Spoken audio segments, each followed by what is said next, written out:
The wide, grey-dark river glided slowly past the sleeping wharves, its surface smooth as oil under the clear northern sky.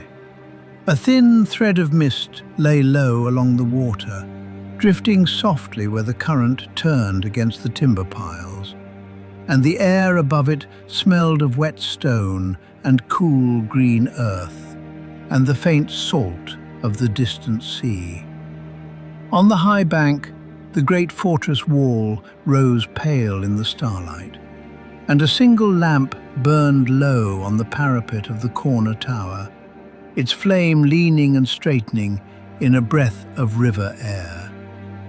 The town across the water kept its own quiet, its tiled roofs dim under the enormous wheeling sky.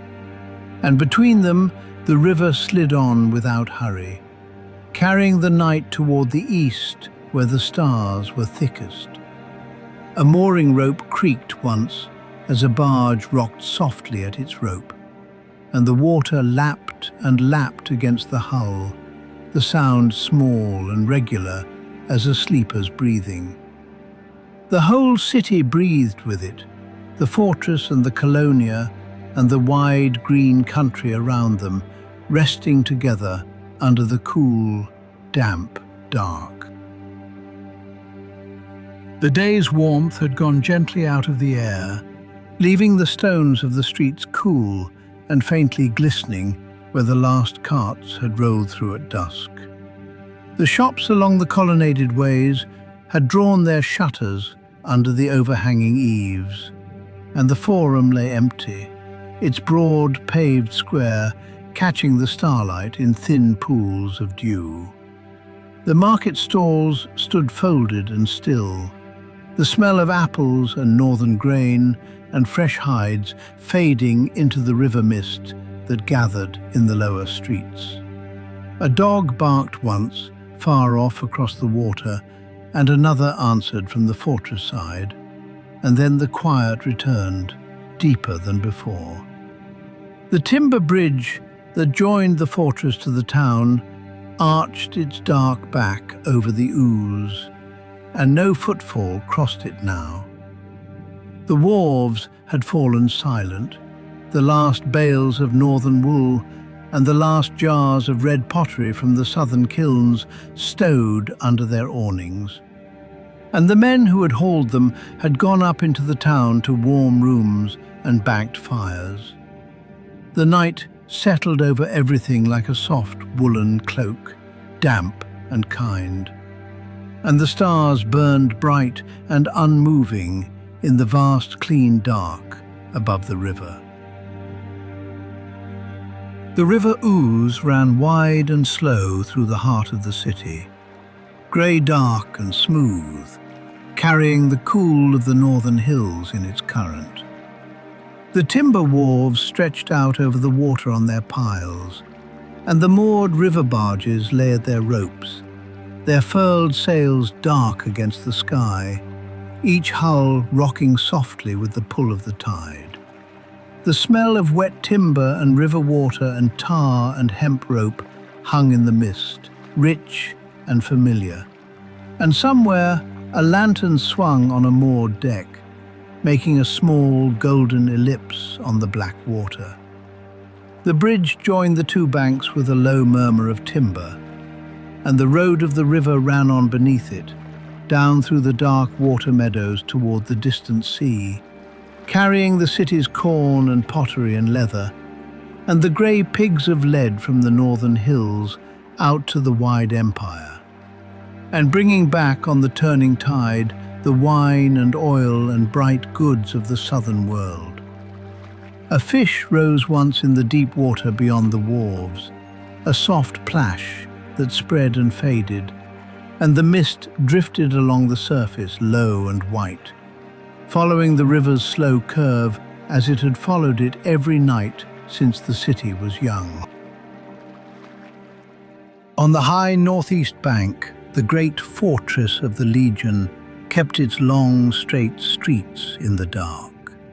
The stone walls ran strong and unbroken, their towered gates shut fast for the night, and the many-sided corner tower stood up against the stars, its pale stones catching the starlight. Inside, the via principalis ran straight as a spear cast from gate to gate, and the great headquarters hall rose with its courtyard and its cross hall, where the standards of the 6th Legion rested in their shrine, the painted walls and the tall columns silent now, the lamps gone out, only the night watch breathing somewhere in the dark. The long rows of barracks lay quiet, the soldiers of Legio 6 Victrix sleeping on their pallets, their hobnailed shoes set in rows by the doors, their cloaks hung on pegs, the warmth of their bodies still faint in the air. A sentry walked the wall above the river, his lamp casting a small moving pool of light on the stone, his cloak drawn close against the cool, damp air that came up from the water. He paused at the corner and looked out over the dark river and the sleeping town beyond it, and the stars hung enormous above him, and the river slid on below, and nothing moved in the wide night but the mist and the slow turning of the sky. The great granaries of the fortress stood raised on their little stone pillars to keep the grain cool and dry, and in the dark their long aisles were heaped with the wheat and barley of the northern fields, the year's harvest resting quietly against the winter. The smell of dry corn and clean stone and cool earth breathed out from the open doorways.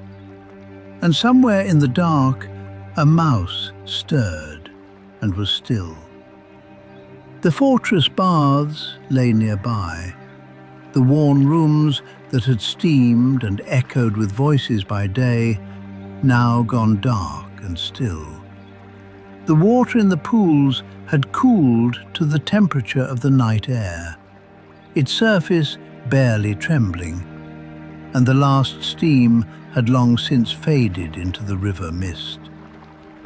The hypercaust fires were banked low under the floors, and warmth still breathed softly up through the tiles, a gentle heat rising into the empty vaulted rooms, where the painted walls showed dim scenes of sea creatures and vines.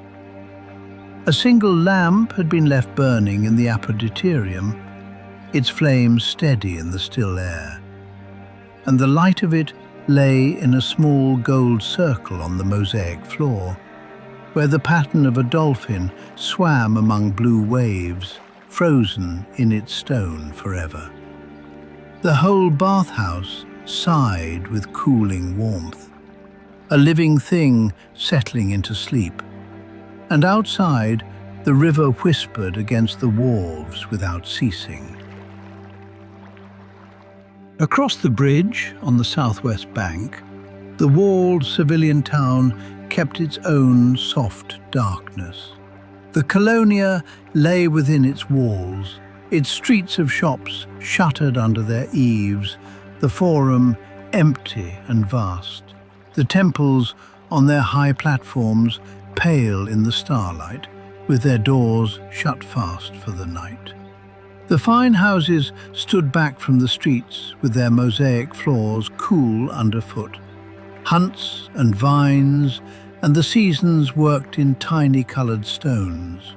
And in their small courtyards, the last water from the evening watering darkened the earth, and a leaf stirred where a breath of river air found it.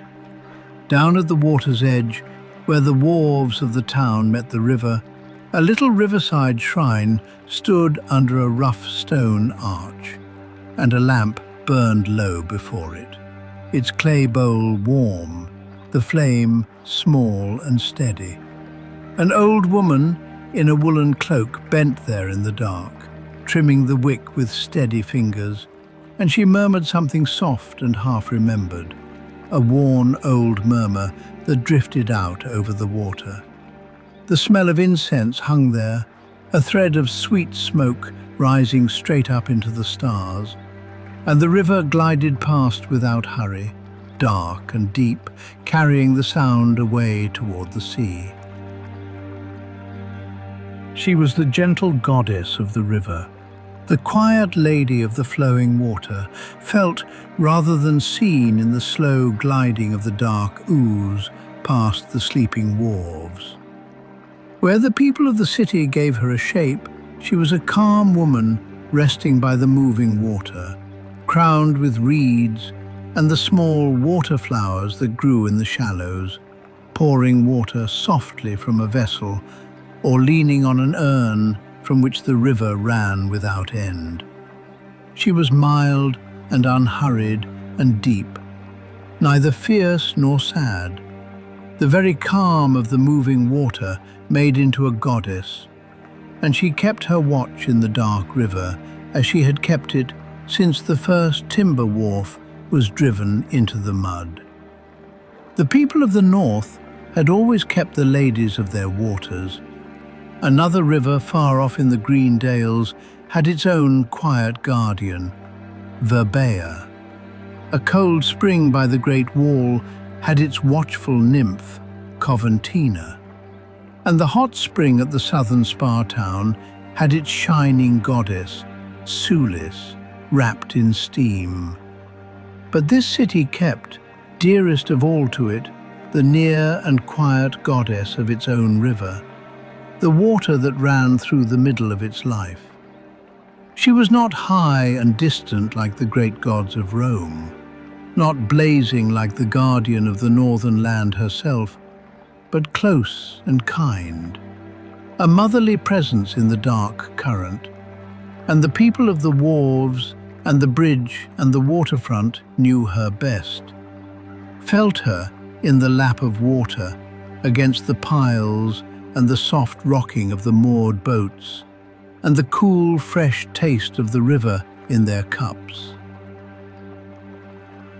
The river goddess kept the flowing water and the safe crossing, the bridge and the ford, the ferry and the barge. And she kept the boats and the bargemen, and the long, safe passage down the river to the sea and back up on the tide. She kept the fish in the deep water and the fowl on the misted meadows, the herons standing still in the shallows and the otters sliding silent through the reeds. She kept the mild river in its banks, the water that did not rise in anger, but slid on gently through the green country. And she kept the fresh, living water the city drank, the water drawn up in buckets at dawn and carried through the streets in clay jars. She was the keeper of the great road of the water itself, which both parted the fortress from the town and bound them together across the timber bridge, and which carried the city's corn and goods out to the whole wide world, and brought the world quietly home again on the turning tide. The same water that glided past her shrine carried the barges of northern wheat down to the sea, and brought the traders home up the river on the flood. And the same water the city drank and washed in, and poured out at her little altar, was the water that had run down from the far northern hills and would run on to the wide ocean, one water touching every life in the city, flowing through sleep and waking alike. The city was full of men and families gathered from every corner of the empire, from the warm southern seas and the great rivers of the middle lands and the eastern provinces, each borne by some water of his own, each carrying north in his heart the river or the spring or the shore of the home he had left behind.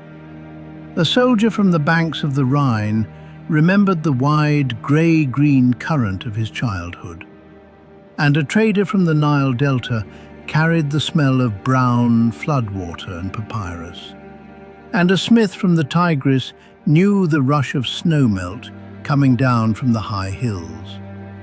Each had left a bright water far away, and each, in time, had found his way to this grey northern river, and had learned to keep the goddess of the Ouse as he once kept the bright water of home.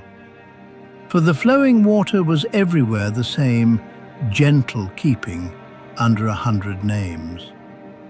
Standing on the bridge at night above the dark, slow river, such a man could feel that all the waters of the world were one water, going down at last to one sea, and that the river of this cold city was kin to the river of his childhood, 1,000 miles away.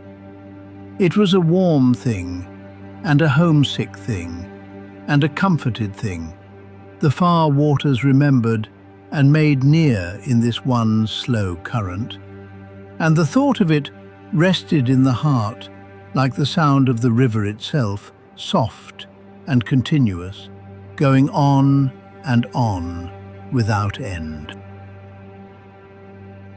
The people gave her small offerings, the kind of gifts that slip from the hand without show or noise. A coin dropped from the bridge into the dark current made a soft plink and was gone, carried down toward the sea, given for a safe crossing or a safe voyage, or a child come through a fever. A little brooch or a bent pin or a ring let slip into the water at the wharf's edge, sank slowly through the cold current, glinting once and then settling into the mud, a kept promise in hope or in thanks. Sometimes a small cup or a little lamp was floated out on the slow flow, its flame burning low on the water for a moment before the river took it. And a whispered word went with it, too soft for any ear but the goddess's own. A bargeman pushing off before dawn might drop his gift as he cast off the rope, and a mother whose child had slept 3 nights without waking might come down to the water's edge at dusk to let fall her small, glad thing. And a trader whose boat had come home up the tide might stand on the bridge and give back to the river a part of what the river had given him. The dark river was full, all along its bed, of the little kept promises of the city, the coins and the pins and the rings lying soft in the mud, and the current flowed over them without disturbance, carrying them gently on toward the sea as it carried everything else, the living and the dead, the going out and the coming home. The river ran down forever to the sea, and yet was never emptied, for the rain came back on the far northern hills and filled it again, and the same water went out to the wide world and always returned. The tide that ebbed would come back. The boat pushed off at dawn would come home at dusk, and nothing the river carried away was ever truly lost, only sent on and brought round again in the great slow turning of the water. This was the deep, gentle thing at the heart of the devotion, that the going was also a returning, that the dark was only half of a circle, that rest was a slow flowing and not an ending. The seed sown into the dark ground slept and woke, and the soldier gone out through the gate came home again under the same stars.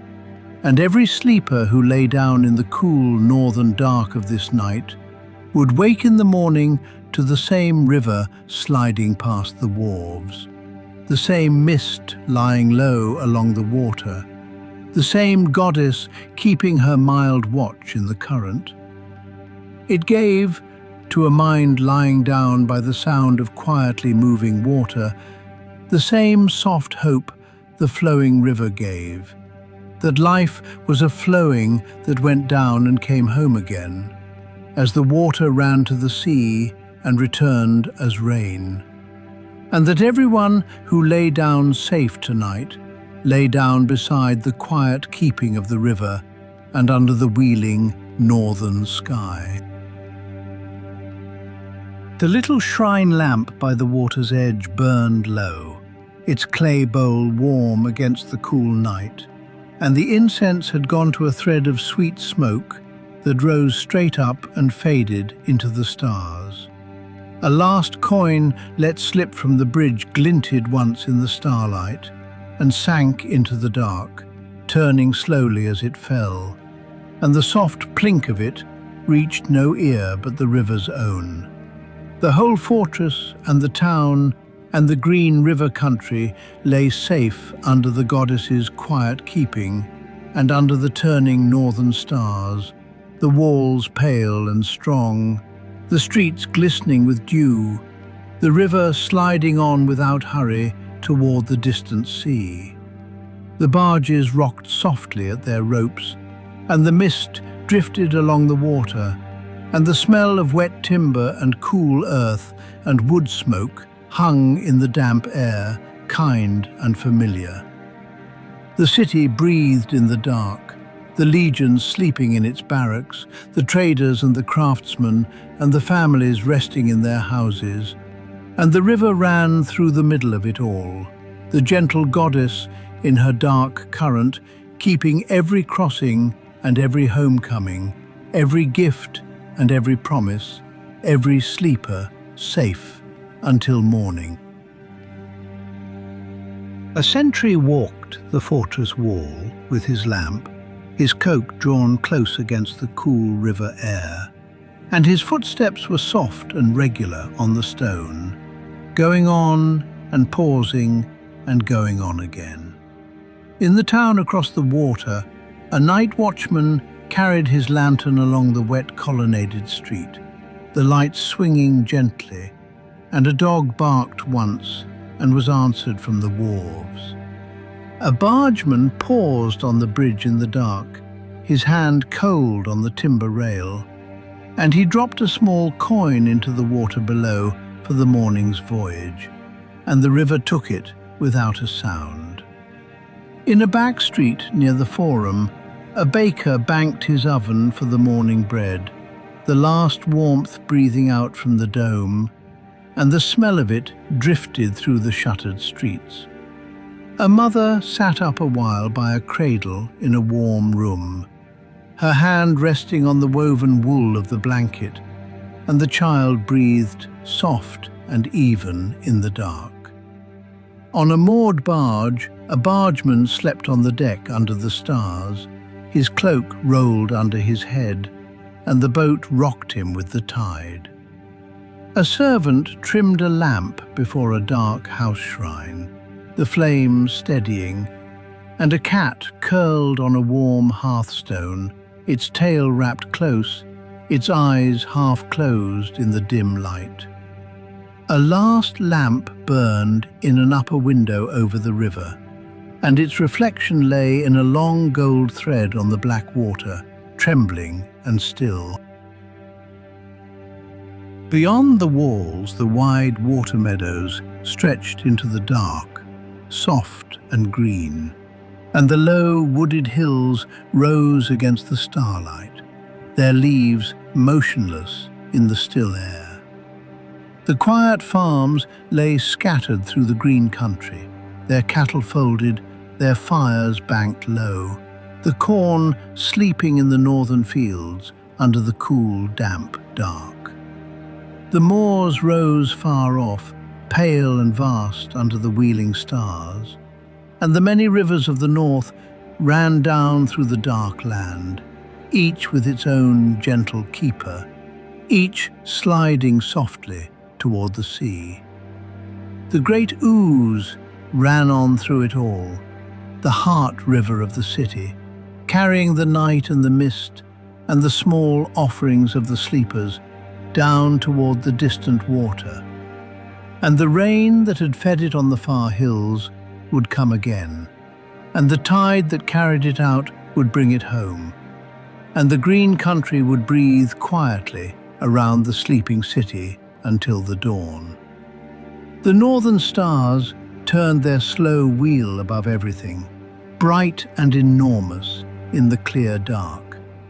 and the river slid on beneath them, endless and kind. The road to the sea and the road home again. The cool river dark deepened toward the middle of the night, and the fortress kept the sleeping city in its stone arms. And the water lapped soft at the wharves, the sound small and continuous, the same sound it had made 1,000 years before, and would make 1,000 years after. The little shrine lamp guttered low by the water's edge, its flame no larger than a moth, and the sweet smoke of the incense had faded into the damp air. And the goddess kept her mild watch in the dark current, the quiet lady of the flowing water, the keeper of the crossing and the safe return.